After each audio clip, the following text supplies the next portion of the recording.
ಪರೀಕ್ಷೆ ಚಾನೆಲ್ಗೆ ಸ್ವಾಗತ. ನಾನು ನಿಮ್ಮ ಇಂಗ್ಲಿಷ್ ಫಸ್ಟ್ ಲ್ಯಾಂಗ್ವೇಜ್ ಶಿಕ್ಷಕಿ ಪದ್ಮಶ್ರೀ ಮುರಳಿ.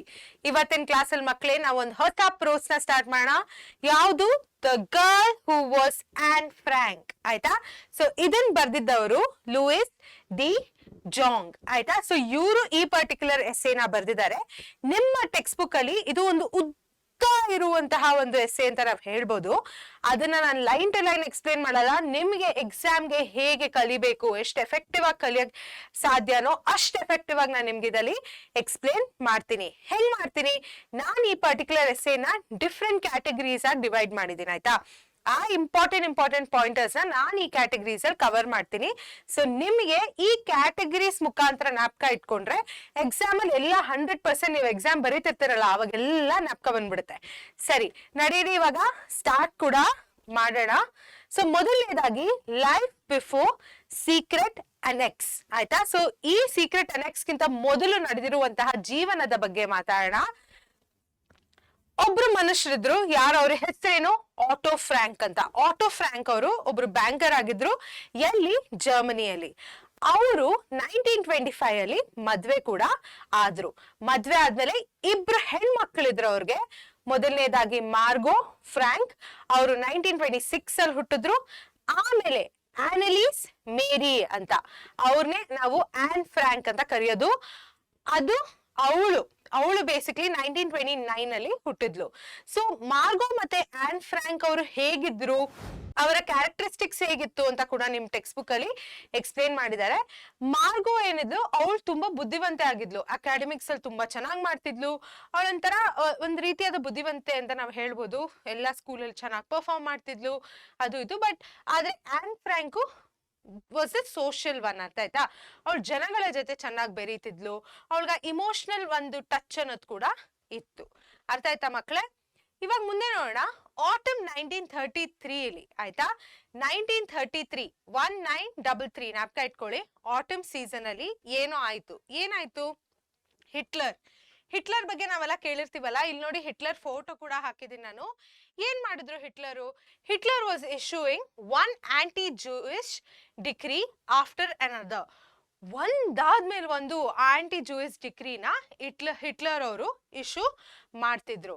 ಸೊ ಇದರಿಂದ ಏನಾಯ್ತು ಮಕ್ಕಳೇ, ಆವಾಗ ಆ ಪರ್ಟಿಕ್ಯುಲರ್ ಪಾಯಿಂಟ್ ಅಲ್ಲಿ ಆಟೋ ಫ್ರಾಂಕ್ ಅವ್ರು ಏನಿದ್ರು, ಅವರು ಜರ್ಮನಿನ ಬಿಟ್ಬಿಟ್ಟು ನೆದರ್ಲೆಂಡ್ಸ್ಗೆ ಹೋಗಕ್ಕೆ ರೆಡಿ ಆದ್ರು. ಆಯ್ತಾ? ಸೊ ಅವ್ರೇನ್ ಮಾಡಿದ್ರು, ಇಮಿಗ್ರೇಟ್ ಆದ್ರು. ಎಲ್ಲಿಗೆ? ನೆದರ್ಲೆಂಡ್ಸ್ಗೆ. ಬಿಕಾಸ್ ಅದು ಒಂದಿಷ್ಟು ಹಾಸ್ಪಿಟಬಲ್ ಆಗಿ ಕೂಡ ಇತ್ತು.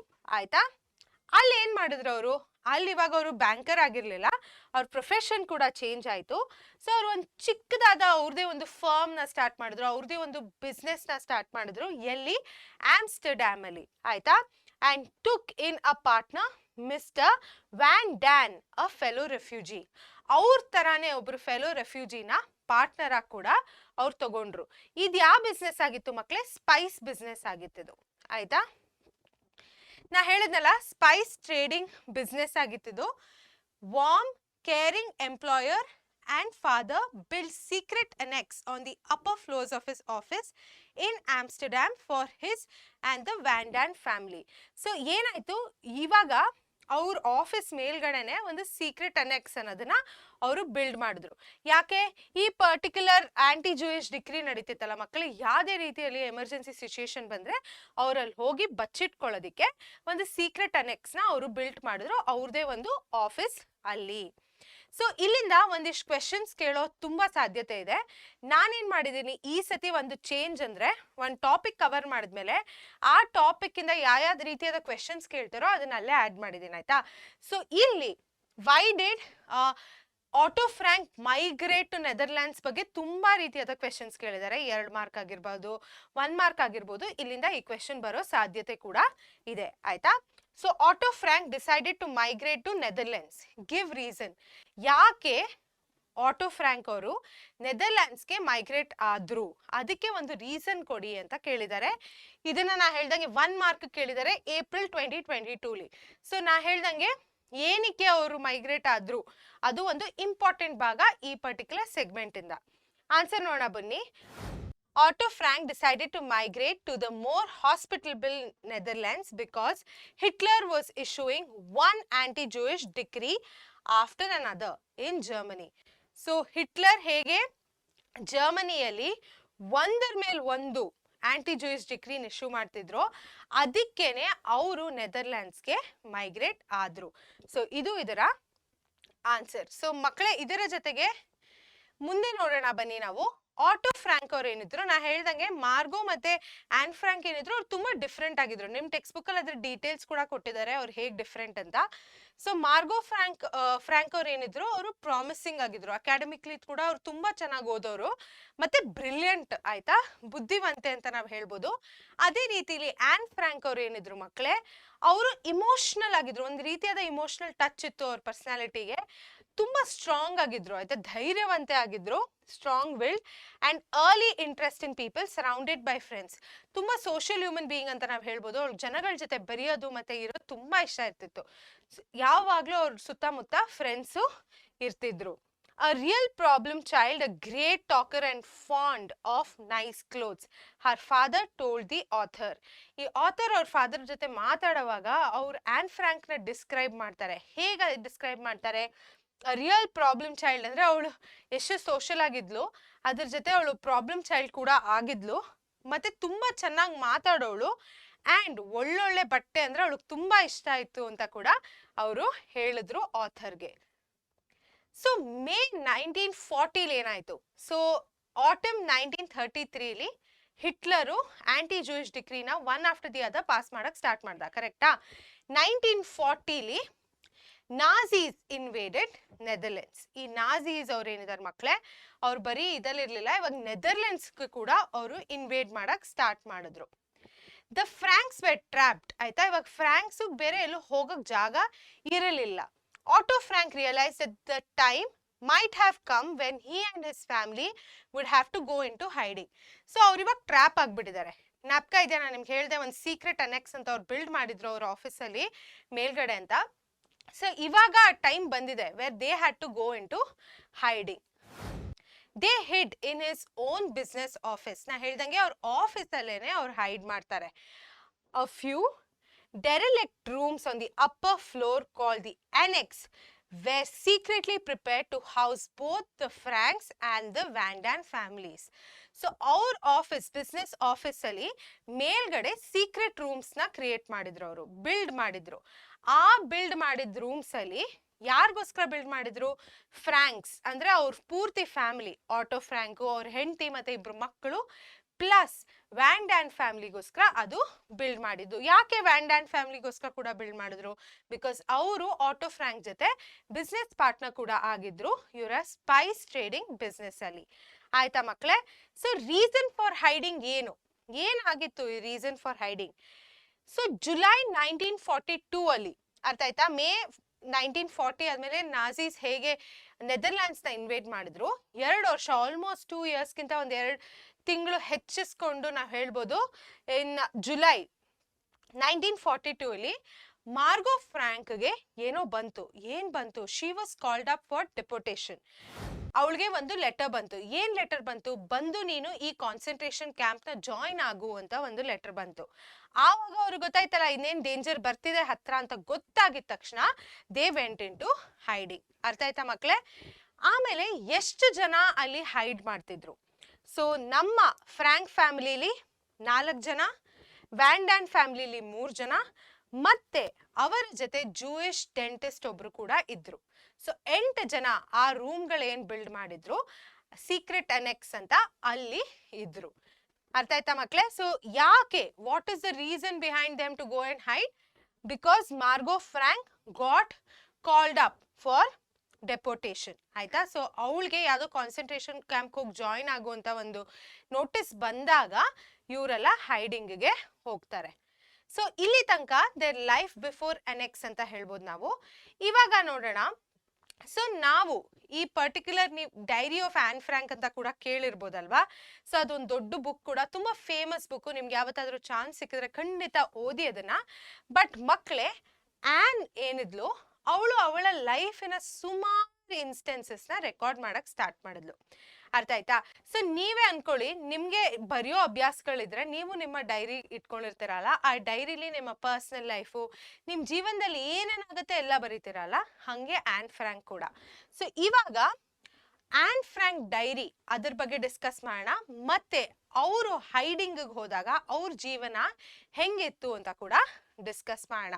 ಸೊ ಇದು ನಮ್ಮ ಎರಡನೇ ಸೆಗ್ಮೆಂಟ್. ಆನ್ ಫ್ರಾಂಕ್ಸ್ ಡೈರಿಲಿ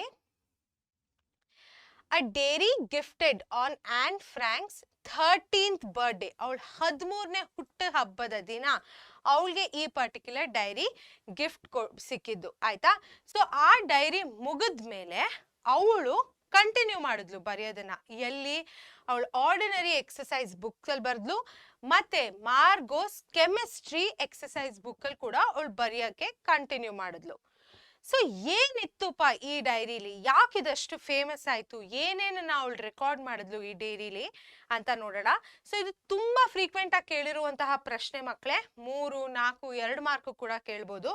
ಸೊ ನಿಮ್ಗೆ ಅಟ್ಲೀಸ್ಟ್ ಒಂದು 8 ಪಾಯಿಂಟ್ ಇದರಿಂದ ಜ್ಞಾಪಕ ಇಟ್ಕೊಳ್ಳೋದು ಬಹಳ ಮುಖ್ಯ ಆಯ್ತಾ. ಸೊ ಮೊದಲನೇದಾಗಿ ಏನೇನಿತ್ತು ನೋಡೋಣ.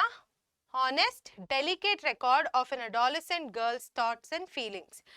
ಒಂದು ಟೀನೇಜ್ ಹುಡುಗಿ, ಒಂದು ಅಡಾಲೆಸೆಂಟ್ ಹುಡುಗಿ ಮನಸ್ಸಿನಲ್ಲಿ ನಡೆಯುವಂತಹ ಆನೆಸ್ಟ್ ಫೀಲಿಂಗ್ಸು ಮತ್ತೆ ಡೆಲಿಕೇಟ್ ಆಗಿರುವಂತಹ ರೆಕಾರ್ಡ್ ಇತ್ತು ಈ ಪರ್ಟಿಕ್ಯುಲರ್ ಬುಕ್ ಅಲ್ಲಿ.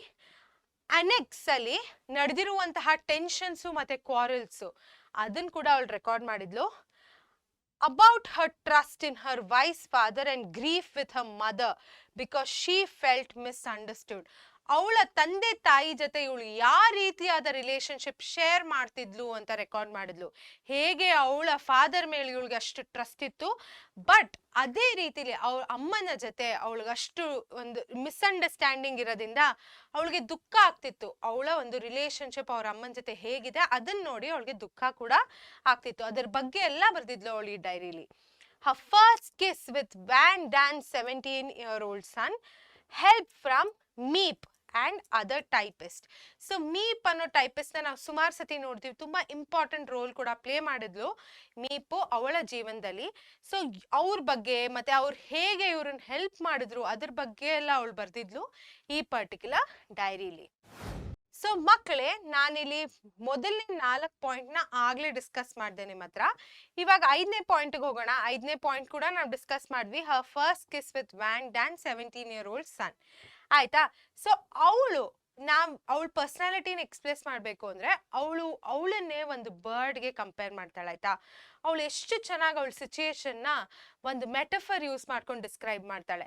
ಆ ಕೋಟ್ ತುಂಬಾ ಇಂಪಾರ್ಟೆಂಟು, ಬಿಕಾಸ್ ಅದನ್ನ ಕೇಳ್ಬಿಟ್ಟು ನಿಮ್ಗೆ ಇದು ಏನು ಅರ್ಥ ಆಗತ್ತೆ ಅಂತ, ಏನದು ಅಂತ ಕೇಳೋ ಚಾನ್ಸಸ್ಸು ಇದೆ. ಸೊ ನಾನು ನಿಮ್ಗೆ ಕೋಟ್ ಓದ್ತೀನಿ. ಮೊದಲನೇದಾಗಿ, I feel like a songbird whose wings have been brutally torn out. ಒಂದು ಪಕ್ಷಿಯ ವಿಂಗ್ಸ್ ನ ಟೇರ್ ಔಟ್ ಮಾಡಿದ್ರೆ ಹೆಂಗಿರತ್ತೆ ಮಕ್ಳೇ, ಅದನ್ನ ಎಳೆದ್ಬಿಟ್ರೆ ಹೆಂಗಿರತ್ತೆ, ಹಾರಕ್ಕಾಗಲ್ಲ, ಕಷ್ಟ ಆಗತ್ತಲ್ಲ. And whose flying in utter darkness, ಒಂದು ಡಾರ್ಕ್ನೆಸ್ ಅಲ್ಲಿ ಫ್ಲೈ ಆಗ್ತಿರೋ ಪಕ್ಷಿ ಹೆಂಗಿರುತ್ತೆ, against the bars of its own cage, ಅವ್ರ ಕೇಜ್ ಒಳಗೇನೆ ಅವರು ಈ ತರ ಸಿಚುಯೇಷನ್ ಅಲ್ಲಿ ಇದ್ದಾಗ ಹೇಗಾಗತ್ತೆ. ಸೊ ಅವಳ ಒಂದು ಸಿಚುಯೇಷನ್ ನ ಒಂದು ಸಾಂಗ್ ಬರ್ಡ್ ಕಂಪೇರ್ ಮಾಡ್ಕೊಂಡು ಹೇಳ್ತಾಳೆ.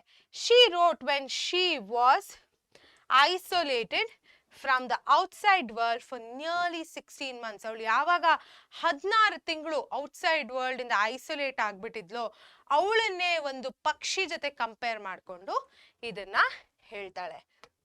ಇವಾಗ ಮುಂದೆ ನೋಡೋಣ ಬನ್ನಿ. ನಾ ಹೇಳಿದ್ನಲ್ಲ, what did on Frank record in Har dairy ಅಂತ ಕ್ವೆಶನ್ ಕೇಳ್ತಾರೆ ಅಂತ.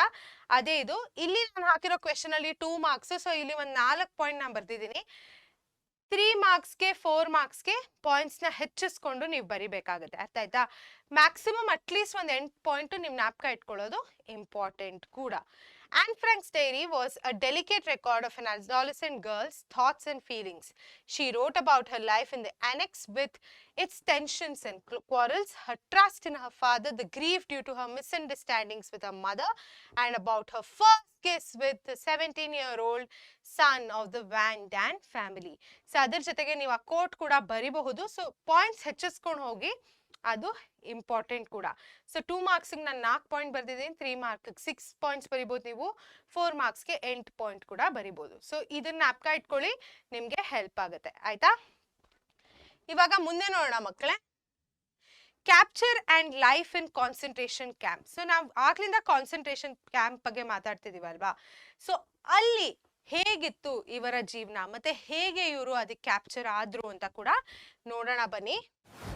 August 4th, 1944 ಅಲ್ಲಿ ಮಕ್ಕಳೇ Nazi policemen arrested the people of the annex and ಅವ್ರ ಹತ್ರ ಇರುವಂತಹ ಜ್ಯುವೆಲ್ರಿ ಮತ್ತೆ ವ್ಯಾಲ್ಯೂಯಬಲ್ಸ್ನೆಲ್ಲ ತಗೊಂಡ್ಬಿಡ್ತಾರೆ. ಎಲ್ಲಿಂದ? ಆಟೋ ಫ್ರಾಂಕ್ ಹತ್ರ ಒಂದು ಬ್ರೀಫ್ ಕೇಸ್ ಇರುತ್ತಲ್ಲ, ಅಲ್ಲಿಂದ ಎಲ್ಲ ತಗೊಂಡು ಹೊಟ್ಟೋಗ್ತಾರೆ. ಸೊ ಇವಾಗ ತಗೊಂಡು ಹೋದಾಗ ಆನ್ ಫ್ರಾಂಕ್ ಬರ್ದಿರುವಂತಹ ಒಂದು ಡೈರಿ ಏನಾಗುತ್ತೆ ಮಕ್ಕಳೇ, ಅದು ಅಲ್ಲಲ್ಲೇ ಫ್ಲೋರ್ ಮೇಲೆ ಬಿದ್ದಿರುತ್ತೆ. ಸೊ ಅದರಿಂದ ಅದು ಸೇಫ್ ಆಗಿಬಿಡುತ್ತೆ, ಅವ್ರು ಅದನ್ನ ನೋಟಿಸ್ ಕೂಡ ಮಾಡಲ್ಲ. ಅಂಡ್ ಒಂದ್ ರೀತಿಲಿ ಅದು ಒಳ್ಳೇದು ಕೂಡ, ನಾನು ಹೇಳ್ತೀನಿ ಯಾಕೆ ಅಂತ, ಆಯ್ತಾ. ಸೊ ಇದು ಬಿಗಿನಿಂಗ್ ಆಫ್ ಸೆಪ್ಟೆಂಬರ್ ಅಲ್ಲಿ ಏನಾಯ್ತು, Franks, van Daan and the dentist were carried in cattle trucks, ಇಲ್ಲಿ ಕ್ಯಾಟಲ್ ಟ್ರಕ್ಸ್ ಇರುತ್ತಲ್ಲ, to Auschwitz, the Nazi death camp in the southern Poland. So ಇವರು ಫ್ರಾಂಕು, ವ್ಯಾನ್ ಡ್ಯಾನು ಮತ್ತೆ ಡೆಂಟಿಸ್ಟ್, ಈ 8 ಜನ ಇರ್ತಾರಲ್ಲ, ಅವ್ರನ್ನೆಲ್ಲ ಕರ್ಕೊಂಡು ಹೋಗ್ತಾರೆ ಒಂದು ಕಾನ್ಸಂಟ್ರೇಷನ್ ಕ್ಯಾಂಪ್ಗೆ. ಕಾನ್ಸಂಟ್ರೇಷನ್ ಕ್ಯಾಂಪ್ ಅಲ್ಲಿ ಗಂಡಸ್ರನ್ನ ಸಪರೇಟ್ ಆಗಿ ಹೆಂಗಸ್ರನ್ನ ಸಪರೇಟ್ ಆಗಿ ಇಟ್ಟಿರ್ತಾರೆ. ಸೊ ಆವಾಗ ಏನಾಗುತ್ತೆ, ಆಟೋ ಫ್ರಾಂಕ್ ಅವರು ಅವ್ರ ಫ್ಯಾಮಿಲಿಯಿಂದ ಸಪರೇಟ್ ಆಗಿಬಿಡ್ತಾರೆ. ಅರ್ಥ ಆಯ್ತಾ ಮಕ್ಕಳೇ? ಸೊ ಯಾವ ಕಾನ್ಸಂಟ್ರೇಷನ್ ಕ್ಯಾಂಪ್ ಕರ್ಕೊಂಡು ಹೋಗ್ತಾರೆ? ಆಶ್ವಿಟ್ಸ್ ಅಂತ. ಸೊ ಇದು ಒಂದು ಡೆತ್ ಕ್ಯಾಂಪ್ ಇನ್ ಸೌತ್ ಪೋಲ್ಯಾಂಡ್, ಆಯ್ತಾ. ಸದರ್ನ್ ಪೋಲ್ಯಾಂಡ್ ಅಲ್ಲಿ ಇರುವಂತಹ ಒಂದು ಕಾನ್ಸಂಟ್ರೇಷನ್ ಕ್ಯಾಂಪ್ ಇದು, ಆಯ್ತಾ, ಆಶ್ವಿಟ್ಸ್. ಸೊ ನಾ ಹೇಳ್ದಂಗೆ ಆಟೋ ಫ್ರಾಂಕ್ ಅವರು ಅವರ ಫ್ಯಾಮಿಲಿ ಅಂದ್ರೆ ಅವರ ವೈಫ್ ಮತ್ತೆ ಡಾಟರ್ಸ್ ಇಂದ ಸಪರೇಟ್ ಆಗ್ಬಿಡ್ತಾರೆ. Van Daans, dentist and Mrs Frank lost their lifes, ಆಯ್ತಾ. ಸೊ ಈ ಪ್ರಾಸೆಸ್ ಅಲ್ಲಿ ಕಂಪ್ಲೀಟ್ ವ್ಯಾನ್ ಡ್ಯಾನ್ ಫ್ಯಾಮಿಲಿ ಮತ್ತೆ ಡೆಂಟಿಸ್ಟ್ ಮತ್ತೆ ಆಟೋ ಫ್ರಾಂಕ್ ಅವರ ಹೆಂಡತಿ ಕೂಡ ಹೋಗ್ಬಿಡ್ತಾರೆ, ಆಯ್ತಾ. ಸೊ ಇವ್ರ ಜೀವನ ಹೆಂಗಿತ್ತು, ಆನ್ ಫ್ರಾಂಕ್ ಅವರ ಜೀವನ ಹೆಂಗಿತ್ತು ಇಲ್ಲಿ ಮಕ್ಕಳೇ ನೋಡೋಣ. Anne was courageous leader of the Auschwitz group. How? ಈ ತರ ಒಂದು ಕ್ವೆಶನ್ ಕೂಡ ಕೇಳ್ಬೋದು ನಿಮ್ಗೆ. ಅವಳು ಒಂದು ಧೈರ್ಯವಂತೆ ಆಗಿದ್ಲು ಅವಳ ಆಶ್ವಿಟ್ಸ್ ಗ್ರೂಪ್ ಅಲ್ಲಿ. ಯಾಕೆ? ಅದರ ಆನ್ಸರ್ ಅಲ್ಲಿದೆ. and dare to ask for food when they weren't given anything to eat. ಅವ್ರಿಗೆ ಊಟ ಸಿಗದೆ ಇರುವಾಗ ಆನ್ ಹೋಗಿ ನಿಂತು ಕೇಳೋಳು, ನಂಗೆ ಎಲ್ಲಿ ಊಟ ಅಂತ. she told Margot to never give in. ಅಂದ್ರೆ ಮಾರ್ಗೋಗ್ ಯಾವಾಗ್ಲೂ ಒಂಥರ ಧೈರ್ಯ ತುಂಬೋಳು, ಯಾವತ್ತೂ ನೀನ್ ಗಿವ್ ಅಪ್ ಮಾಡಬೇಡ, ಅವ್ರಿಗೋಸ್ಕರ ಇದ್ ಮಾಡ್ಕೊಂಬೇಡ ಅಂತ ಧೈರ್ಯ ತುಂಬೋಳು. she once saw hundreds of naked Hungarian Jewish children standing in the freezing rain, awaiting to be led into the gas chambers and whispered, "Oh, look, their eyes." ಅಂತ. ಈ ಪರ್ಟಿಕ್ಯುಲರ್ ಹಂಗೇರಿಯನ್ ಜೂಯಿಷ್ ಚಿಲ್ಡ್ರನ್ ಯಾಕೆ ಆ freezing rain ಅಲ್ಲಿ ನಿಂತ್ಕೊಂಡು ಹೇಗೆ gas chamber ಒಳಗೆ ಹೋಗಕ್ ಕಾಯ್ತಿದ್ರಲ್ಲ, ಅವ್ರನ್ನ ನೋಡ್ಕೊಂಡು ಇವಳು ಪಾಪ ಅನ್ಸದ್ ಇವಳಿಗೆ. ಅವಳಿಗೊಂದು ರೀತಿಯಾದ, ಅವಳ ಕಣ್ಣಲ್ಲಿ ನೋಡಿದ್ರೆ ಇವಳಿಗೆ ಆ ಒಂದು ರೀತಿಯಾದ ಒಂದು ದುಃಖ ಕೂಡ ಕಾಣಿಸೋದು. ಸೊ ಅದಕ್ಕೆ ಅವಳೊಂದು ಒಂದು ರೀತಿಯಾದ ಕರೇಜಿಯಸ್ ಲೀಡರ್ ಅಂತ ಕೂಡ ನಾವು ಹೇಳ್ಬೋದು. ಸೊ ಆ ಆಟಮ್ ಅಲ್ಲಿ ಏನಾಯ್ತು ಮಕ್ಕಳೇ, ಅವಳು ಮತ್ತೆ ಮಾರ್ಗೋನ ಟ್ರಾನ್ಸ್ಫರ್ ಮಾಡ್ಬಿಟ್ರು. ಎಲ್ಲಿಗೆ ಟ್ರಾನ್ಸ್ಫರ್ ಮಾಡಿದ್ರು? ಬೆಲ್ಸನ್ ಅಂತ ಜಾಗಕ್ಕೆ ಟ್ರಾನ್ಸ್ಫರ್ ಮಾಡಿದ್ರು. ಇದು ಬರ್ಲಿನ್ ಮತ್ತೆ ಹ್ಯಾಂಬರ್ಗ್ ಮಧ್ಯ ಇರುವಂತಹ ಒಂದು ಜಾಗ, ಅಲ್ಲಿರುವಂತಹ ಕ್ಯಾಂಪ್ಗೆ ಇವ್ರು ಹೋದ್ರು. On Frank was cold and hungry, pitiful, weak, skeleton-like form in the coarse stripped uniform, shaved head and body racked by typhoid fever. So ಅವಳ ಒಬ್ಳು ಫ್ರೆಂಡ್ ಅಲ್ಲಿ ಅವಳನ್ನ ಮೀಟ್ ಮಾಡಿದ್ಲಲ್ಲ, ಅವಳು ಈ ಡಿಸ್ಕ್ರಿಪ್ಷನ್ ನ ಕೊಡ್ತಾಳೆ ಆನ್ ಫ್ರಾಂಕ್ ಹೆಂಗಿದ್ಲು ಕಾನ್ಸಂಟ್ರೇಷನ್ ಕ್ಯಾಂಪ್ ಅಲ್ಲಿ ಅಂತ. ಅವಳೇನ್ ಎನರ್ಜೆಟಿಕ್ ಆಗಿ ಜಾಲಿಯಾಗಿ ಆಟ ಆಡ್ಕೊಂಡಿದ್ಲಾ? ಇಲ್ಲ ಮಕ್ಕಳೇ, ಅವಳು ಫುಲ್ ವೀಕ್ ಆಗ್ಬಿಟ್ಟಿದ್ಲು. ಅವಳಿಗೆ ಬೇಕಿರುವಂತಹ ಮೆಡಿಕಲ್ ಕೇರ್ ಅಲ್ಲಿ ಯಾರಿಗೂ ಸಿಗ್ತಿರ್ಲಿಲ್ಲ. ಸೊ ಅವಳಿಗೆ ಹುಷಾರ್ ತಪ್ಪಿಟ್ಟಿದ್ಲು, ಅವಳಿಗೆ ಟೈಫಾಯ್ಡ್ ಫೀವರ್ ಆಗಿತ್ತು, ಆಯ್ತಾ. ಮತ್ತೆ ಅವಳಿಗೆ ಊಟ ಇಲ್ದರೆ, ಕುಡಿಯಕ್ ನೀರ್ ಇಲ್ದರೆ ಅವಳ ಸಿಚುಯೇಷನ್ ಕೂಡ ವರ್ಸ್ಟ್ ಆಗ್ಬಿಟ್ಟಿತ್ತು. ಆ ಚಳಿಲಿ ಮತ್ತೆ ಆ ಹಂಗರಲ್ಲಿ ಅವಳು ತುಂಬಾ ವೀಕ್ ಆಗ್ಬಿಟ್ಟಿದ್ಲು ಅಂಡ್ ಸ್ಕೆಲಿಟನ್ ತರ ಕಾಣ್ಸಕ್ ಸ್ಟಾರ್ಟ್ ಆಗಿದ್ಲು. ಅಂಡ್ ಅವಳ ತಲೆನ್ ಕೂಡ ಶೇವ್ ಮಾಡ್ಬಿಟ್ಟಿದ್ರು, ಆಯ್ತಾ ಮಕ್ಕಳೇ. ಸೊ ಒಂಥರ ಕೋರ್ಸ್ ಸ್ಟ್ರಿಪ್ಡ್ ಯೂನಿಫಾರ್ಮ್ ಅಲ್ಲಿ ಅವಳಿದ್ಲು ಅಂಡ್ ಅವಳಿಗೆ ಟೈಫಾಯ್ಡ್ ಫೀವರ್ ಕೂಡ ಆಗಿತ್ತು. ಸೊ ಅವಳ ಫ್ರೆಂಡು ಆನ್ ಫ್ರಾಂಕ್ ನ ಅಲ್ಲಿ ನೋಡಿದ್ಲಲ್ಲ, ಅವಳು ಈ ಡಿಸ್ಕ್ರಿಪ್ಷನ್ ನ ಕೊಡ್ತಾಳೆ ಆನ್ ಫ್ರಾಂಕ್ ಬಗ್ಗೆ. ಸೊ ಡೆತ್ ಹೆಂಗಾಯ್ತು ಆನ್ ಫ್ರಾಂಕ್ದು? early in March 1945, few days after Margot, both were buried in a mass grave. So ಅವಳು ಮಾರ್ಚ್ 1945 ಅಲ್ಲಿ ಸ್ವಲ್ಪ ದಿನ ಮಾರ್ಗೋ ಹೋಗಿದ ನಂತರ ಸ್ವಲ್ಪ ದಿನ ಆದ್ಮೇಲೆ ಆನ್ ಫ್ರಾಂಕ್ ಕೂಡ ಹೋಗ್ಬಿಡ್ತಾಳೆ. ಅಂಡ್ ಅವ್ರನ್ನೆಲ್ಲ ಬರಿ ಮಾಡ್ತಿದ್ದು ಮಾಸ್ ಗ್ರೇವ್ ಅಲ್ಲಿ, ಅಂದ್ರೆ ಜೊತೆಗೆ ಮಾಸ್ ಗ್ರೇವ್ ಅಲ್ಲಿ ಅವ್ರನ್ನೆಲ್ಲ ಬರಿ ಮಾಡೋರು.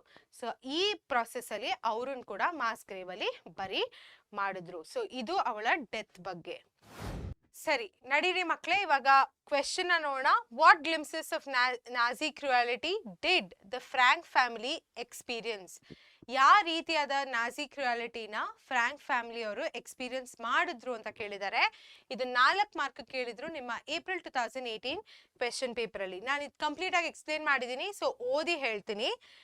In the essay The Girl Who Was Anne Frank, author Louis de Jong mentions several instances of the Nazi cruelty experienced by Frank family. So ಇದು ಒಂದು ಇಂಟ್ರೊಡಕ್ಟರಿ ಸ್ಟೇಟ್ಮೆಂಟ್ ಅಂತ ನಾವು ಹೇಳ್ಬೋದು. ಮಾರ್ಕ್ ಮಾಡ್ತೀನಿ ನೋಡಿ. ಇಲ್ಲಿಂದ ಇಲ್ಲಿ ಮಕ್ಕಳೇ ಒಂದು ಇಂಟ್ರೊಡಕ್ಟರಿ ಸೆಂಟೆನ್ಸ್ ನಾನು ಬರ್ದಿದ್ದೀನಿ. Firstly, at the time of the capture, the Nazi policemen robbed the little gold and jewelry owned by the Frank and Van Daan families. Upon capture, the members were transported to Auschwitz in cattle trucks. Otto Frank was separated from his family without a chance to say goodbye, and Mrs. Frank died due to the exhaustion. At the camp, Anne Frank had to ask for food sometimes because they weren't given anything to eat. She also witnessed the Nazi cruelty of making hundreds of children stand naked in freezing rain before leading them to the gas chambers. Anne Frank and her sister were transported to another camp in Belsen, where she was seen with a shaved head and a skeleton-like frame that was racked with typhoid fever. Lastly, she and her sister died a few days apart and were buried in mass graves. So, idu complete Nazi cruelty ಬಗ್ಗೆ explanation ಕೂಡ ಮಕ್ಕಳೇ. ಆಯ್ತಾ? ಇವಾಗ ಮುಂದೆ ನೋಡೋಣ. After the war, publishing and fame. So, ಈ war ಮುಗ್ದಿರೋ ನಂತರ ಆ ಪರ್ಟಿಕ್ಯುಲರ್ ಡೈರಿ ಏನಾಯ್ತು, ಅದರ ಪಬ್ಲಿಷಿಂಗ್ ಹೆಂಗಿತ್ತು, ಫೇಮ್ ಹೆಂಗಿತ್ತು ಅಂತ ಇವಾಗ ಡಿಸ್ಕಸ್ ಮಾಡೋಣ ಬನ್ನಿ.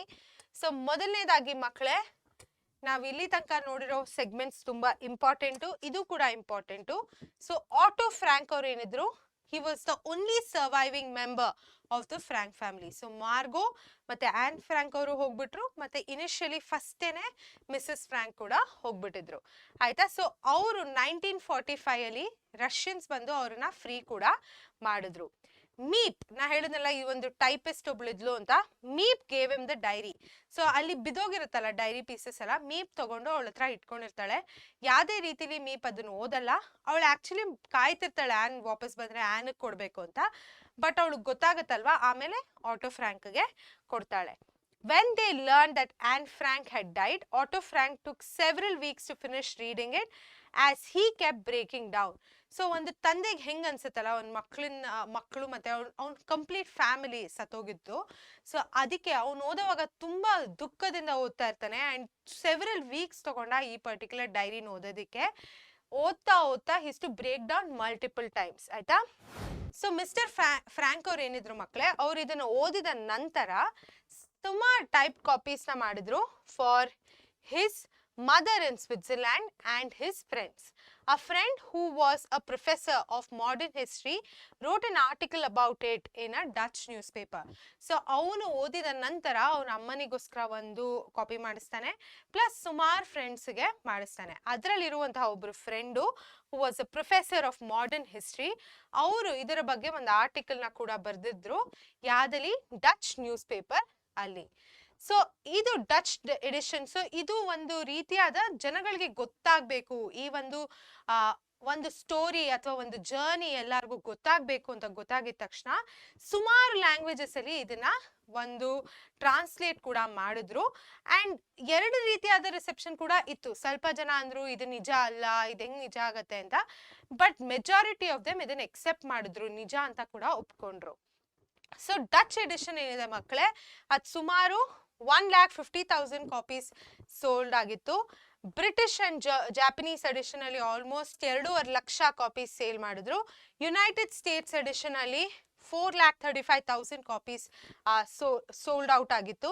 ಜರ್ಮನ್ ಎಡಿಷನ್ ಅಂತ ಕೂಡ ಬಂತು. ಅದರಲ್ಲಿ first printing of 4,500 copies. Booksellers were afraid to put it in their windows. ಆಯ್ತಾ? ಸೊ ನಾ ಹೇಳ್ದಂಗೆ ತುಂಬಾ ರೀತಿಯಾದ ರಿಯಾಕ್ಷನ್ಸ್ ಬಂದಿತ್ತು ಇದಕ್ಕೆ. Overall published in 19 languages and has sold nearly 2 million copies. ಆಯ್ತಾ? ಸೊ ಇದು ಅವಳು ಒಂದು ಡೈರಿನ ಎಕ್ಸ್ಟ್ರಾಕ್ಟ್ ಕೂಡ ನಾವಿಲ್ಲಿ ನೋಡಬಹುದು. ಆಯ್ತಾ? So many letters that Otto Frank retired from business and taking care of Anne Frank's dairy became his life mission. So ಅವನಿಗೆ ಎಷ್ಟು ಲೆಟರು, ಎಷ್ಟು ರೆಸ್ಪಾನ್ಸ್ ಬರಕ್ಕೆ ಸ್ಟಾರ್ಟ್ ಆಯಿತು ಅಂದರೆ, ಅವರ ಕೆಲಸವನ್ನು ಬಿಟ್ಟು ಈ ಆನ್ ಫ್ರಾಂಕ್ ಡೈರಿನ ನೋಡ್ಕೊಳ್ಳೋದಲ್ಲಿ ಲೈಫ್ ಮಿಷನ್ ಆಗಿತ್ತು. ಅದನ್ನು ಸ್ಟಾರ್ಟ್ ಕೂಡ ಮಾಡ್ದ. Mister Frank answered all letters personally. ಅವ್ನು ಬಂದಿರುವಂತಹ ಒಂದ್ ಲೆಟರ್ನು ಅವರು ಪರ್ಸ್ನಲ್ ಆಗಿ ರೆಸ್ಪಾಂಡ್ ಮಾಡಕ್ ಸ್ಟಾರ್ಟ್ ಮಾಡಿದ್ರು. ಸೊ ತುಂಬಾ ರೀತಿಯಾದ ಟ್ರಿಬ್ಯೂಟ್ನ ಸಿಕ್ತು ಅಂಡ್ ತುಂಬಾ ರೀತಿಯಾದ ಒಂದು ರೆಸ್ಪಾನ್ಸ್ ಸಿಕ್ತು ಈ ಪರ್ಟಿಕ್ಯುಲರ್ ಡೈರಿಗೆ. ಹೆಂಗೆ ರೆಸ್ಪಾಂಡ್ ಮಾಡಿದ್ರು ನೋಡೋಣ ಬನ್ನಿ. Japanese girls made exquisite dolls. A Dutch sculptress presented him with a statue of Anne, and flowers arrived anonymously on Margot and Anne's birthday. So Japanese girls ಏನಿದ್ರು ಮಕ್ಕಳೇ, ಡಾಲ್ಸ್ನ ಕಳ್ಸೋದಕ್ಕೆ ಸ್ಟಾರ್ಟ್ ಮಾಡಿದ್ರು. ಆಮೇಲೆ ಒಬ್ರು ಡಚ್ ಸ್ಕಲ್ಪ್ಟ್ರೆಸ್ ಏನಿದ್ರು, ಅವರು ಸ್ಟ್ಯಾಚ್ಯೂ ಆಫ್ ಆ್ಯನ್ನ ಪ್ರೆಸೆಂಟ್ ಮಾಡಿದ್ರು. And Margao ಮತ್ತು an ಹುಡ್ದಬ್ಬದ ದಿನ ತುಂಬಾ ಫ್ಲವರ್ಸ್ ಬರೋಕ್ಕೆ ಸ್ಟಾರ್ಟ್ ಆಯಿತು.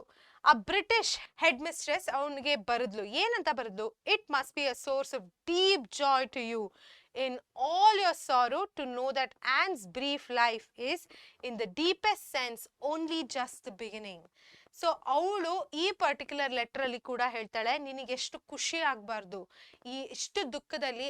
ಆನ್ಸ್ ಒಂದು ಡೈರಿ ಏನಿದೆ, ಅವಳ ಬ್ರೀಫ್ ಲೈಫ್ ಏನಿದೆ, ಅದು ಇನ್ನ ಒಂದು ಚಿಕ್ಕ ಬಿಗಿನಿಂಗ್ ಅಂತ ಒಂದು ಲೆಟರ್ ಅಲ್ಲಿ ಕೂಡ ಬರ್ದಿ ಕಳಿಸ್ತಾಳೆ. ಸೊ ಇವಾಗ ಮುಂದೆ ನೋಡೋಣ ಬನ್ನಿ ಮಕ್ಕಳೇ. ಈ ಪರ್ಟಿಕ್ಯುಲರ್ ಭಾಗದಿಂದ ಕೇಳಿರುವಂತಹ ಕ್ವೆಶ್ಚನ್ ಇದು. So how was Anne Frank's diary found? How did it come to be published? So ಅವಳ ಡೈರಿ ಹೆಂಗೆ ಸಿಕ್ತು ಮತ್ತೆ ಅದರಲ್ಲಿ ಹೆಂಗೆ ಪಬ್ಲಿಷ್ ಆಯಿತು ಅವಳ ಡೈರಿ ಅನ್ನೋದು ಕೇಳಿದ್ದಾರೆ. ಸೊ ಇದು 4 ಮಾರ್ಕ್ಸ್ಗೆ ಸೆಪ್ಟೆಂಬರ್ 2020 ಕೇಳಿರುವಂತಹ ಒಂದು ಪ್ರಶ್ನೆ. In the essay the girl who was on Frank, author Louis de Jong explains how Anne Frank's diary was found and later published. Anne Frank had begun writing her diary at the age of 13 and had continued writing during her life in the annex. She kept her writing safe in her father's briefcase. At the time of capture, the Nazi policemen emptied the briefcase to keep the goods they stole. The typist Meep returned after a week and recognizing Anne's diary, kept it safe without reading. Upon Otto Frank's return and subsequent learning of Anne's death, Meep handed the diaries to him.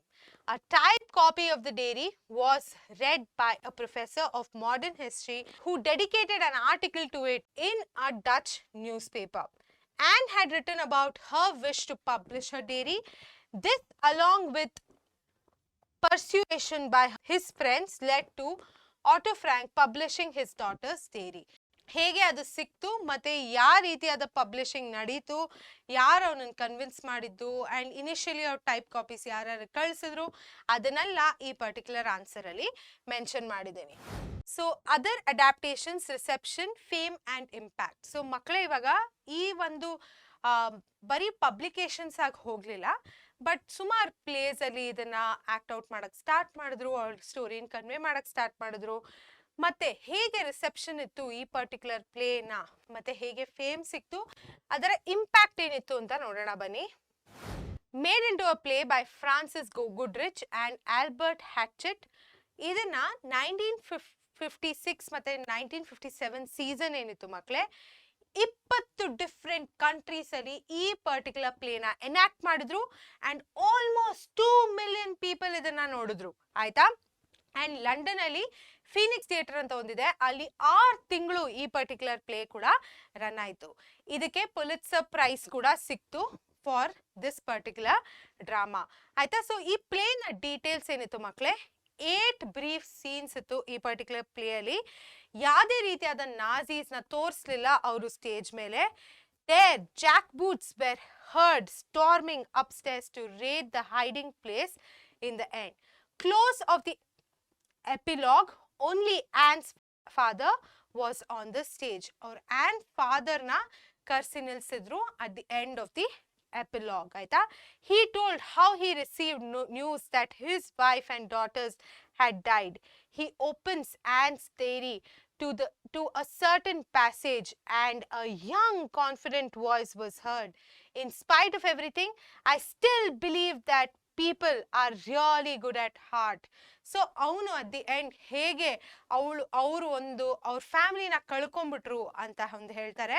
ಮತ್ತೆ ಒಂದು ಭಾಗ of ons ಡೈರಿನ ತೆಗೆದ್ಬಿಟ್ಟು ಹೇಳ್ತಾರೆ ಅವಳು ಹೇಗೆ ಏನೇ ಆದ್ರೂ ಅವಳು ಇನ್ನ ಆ ಪರ್ಟಿಕ್ಯುಲರ್ ಒಂದು ಹ್ಯುಮ್ಯಾನಿಟಿಲಿ ಅವಳಿಗೆ ಟ್ರಸ್ಟ್ ಇದೆ, ಮತ್ತೆ ಹೇಗೆ ಜನಗಳು ಹಾರ್ಟ್ ಅಲ್ಲಿ ಗುಡ್ ಆಗಿದ್ದಾರೆ ಅಂತ ಕೂಡ ಇಲ್ಲಿ ಮೆನ್ಷನ್ ಮಾಡ್ತಾರೆ.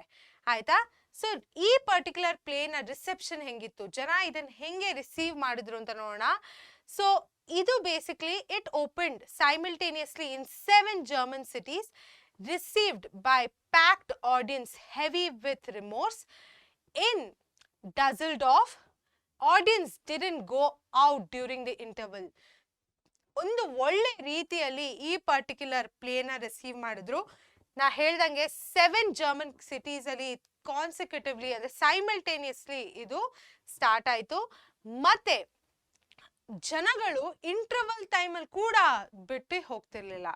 ಆಯ್ತಾ? ಸೊ ಲೆಟರ್ಸ್ ಬಂತು. ಆಯ್ತಾ? So the actors receive letters. I was a good Nazi. A typical letter read, but I never knew what it meant until the other night.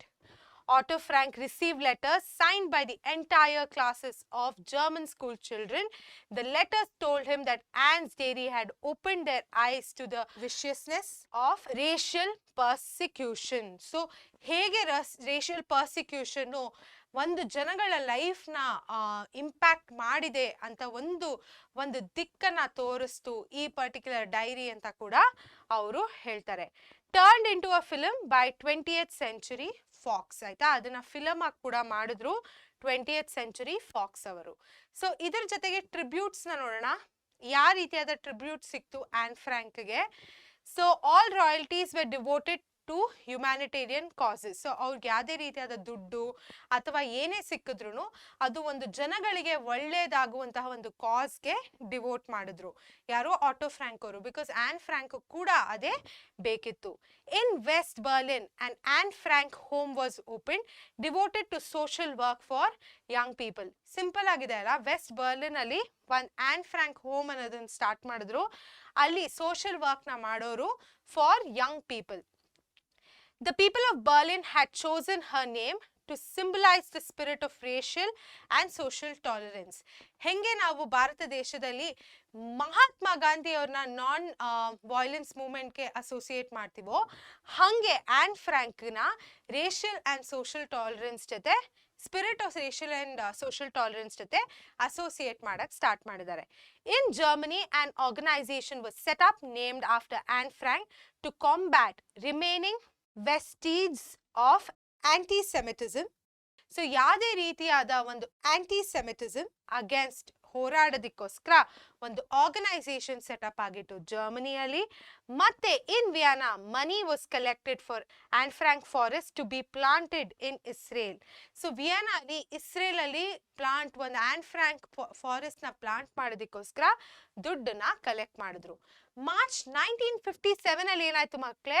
At a Hamburg student suggestion, hundreds of bikers pedaled 120 kilometers in lashing rain, and more than 2,000 people traveled to the mass graves in Bergen-Belsen to lay flowers on Anne Frank's last resting place.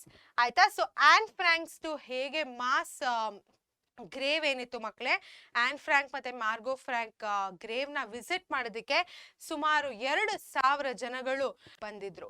ಅರ್ಥ ಆಯ್ತಾ? Standing in front of one of the mass graves, a 17-year-old school girl expressed. ಆ grave ಮುಂದೆ ನಿಂತ್ಕೊಂಡು ಒಬ್ಳು 17 ವರ್ಷದ ಒಂದು ಹುಡುಗಿ, ಒಂದು ಸ್ಕೂಲ್ ಗರ್ಲ್ ಏನ್ ಎಕ್ಸ್ಪ್ರೆಸ್ ಮಾಡಿದ್ಲು? Anne Frank was younger than we are when her life was so horribly ended. ಅವಳು ನಮ್ಕಿಂತ ಚಿಕ್ಕವಳಾಗಿದ್ಲು. ಯಾವಾಗ ಅವಳ ಒಂದು ಜೀವನ ಎಷ್ಟು ಹಾರಿಬಲ್ ಆಗಿ ಎಂಡ್ ಆಯ್ತಲ್ಲ, ಅವಳು ನಮ್ಕಿಂತ ಚಿಕ್ಕವಳಾಗಿದ್ಲು. She had to die because others had decided to destroy her race. ಅವಳು ಯಾಕೆ ಸತ್ಲು ಅಂದ್ರೆ ಬೇರೆ ಯಾರೋ ಅವಳ ರೇಸ್ ಏನಿದೆ ಅದು ಎಂಡ್ ಆಗ್ಬೇಕು ಅಂತ ಡಿಸೈಡ್ ಮಾಡಿದ್ರು. Never again among are people must such a deceased and inhuman hatred arise. ನಮ್ಮ ಜನಗಳ ಮಧ್ಯೆ ಯಾವತ್ತೂ ಈ ರೀತಿಯಾದ ಒಂದು ಹೇಟ್ರೆಡ್ ಬರಬಾರ್ದು ಅಂತ ಹೇಳಿದ್ಲು. ಎಷ್ಟು ಒಂದು ಸ್ಟ್ರಾಂಗ್ ಸ್ಟೇಟ್ಮೆಂಟ್ ಅಲ್ಲ ಮಕ್ಕಳೇ. ಅವಳು ಹೇಳಿದ್ದು ಕೂಡ ಕರೆಕ್ಟೇ, ಯಾವುದೇ ರೀತಿಯಾದ ರೇಷಿಯಲ್ ಡಿಸ್ಕ್ರಿಮಿನೇಷನ್ ನಾವು ಮಾಡಬಾರ್ದು. ಸೊ ಇದರ ಜೊತೆಗೆ ಅದರ್ಸ್ ಅನ್ನೋ ಒಂದು ಆಸ್ಪೆಕ್ಟ್ಸ್ ಇದೆ. ಈ ಒಂದು ಪರ್ಟಿಕ್ಯುಲರ್ ಎಸ್ಸೆ ಏನಿದೆ ಮಕ್ಕಳೇ, ಅದು ಒಂದು ಆರ್ಗ್ಯುಮೆಂಟೇಟಿವ್ ಯಂಗ್ ಸ್ಟೂಡೆಂಟು ಮತ್ತೆ ಅವರ ಪ್ರೊಫೆಸರ್ ಮಧ್ಯೆ ಕಾನ್ವರ್ಸೇಷನ್ ಆಗಿ ಸ್ಟಾರ್ಟ್ ಆಗುತ್ತೆ. ಅದನ್ನ ನಾನು ಇಲ್ಲಿ ಮೆನ್ಷನ್ ಮಾಡಿದ್ದೀನಿ.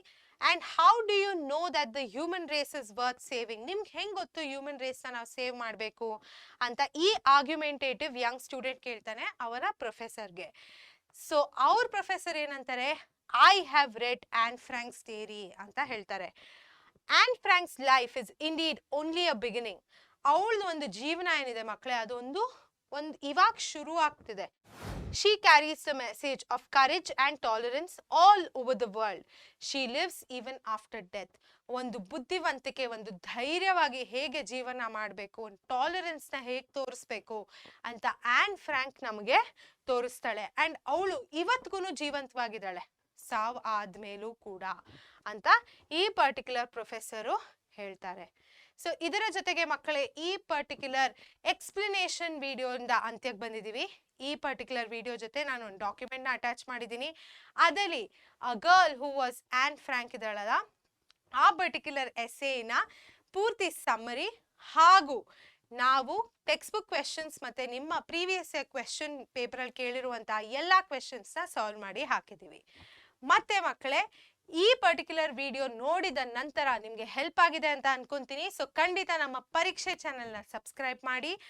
ಆ್ಯಂಡ್ ಅದರಲ್ಲಿ ನಿಮಗೆ ಬೇರೆ ರೀತಿಯಾದ ಸಬ್ಜೆಕ್ಟ್ಸ್ ಕೂಡ ಸಿಗುತ್ತೆ. ನಿಮ್ಮ ಎಲ್ಲ ಕೋರ್ ಸಬ್ಜೆಕ್ಟ್ಸು ಮತ್ತು ಇಂಗ್ಲಿಷ್ ಫಸ್ಟ್ ಲ್ಯಾಂಗ್ವೇಜ್ ಸಿಗುತ್ತೆ ನಿಮಗೆ. ಆಮೇಲೆ ನಿಮ್ಗೆ ಯಾವುದೇ ರೀತಿಯಾದ ಡೌಟ್ಸ್ ಇದ್ದರೆ ಖಂಡಿತ ನಮ್ಮ ಟೆಲಿಗ್ರಾಮ್ ಗ್ರೂಪ್ನ ಜಾಯ್ನ್ ಆಗಿ, ನಾವು ಯಾವಾಗಲೂ ಇರ್ತೀವಿ ನಿಮ್ಮ ಡೌಟ್ಸ್ ಸಾಲ್ವ್ ಮಾಡೋದಕ್ಕೆ. ಸೊ ಅದ್ರ ಜೊತೆಗೆ ಮಕ್ಕಳೇ ನಾನು ಮತ್ತೆ ನಿಮ್ಮನ್ನು ಭೇಟಿ ಮಾಡ್ತೀನಿ ಇನ್ನೊಂದು ಸಮರಿ ಲೆಸನ್ ಜೊತೆ. ಅಲ್ಲಿ ತನಕ ಟಾಟಾ ಬಾಯ್ ಬಾಯ್.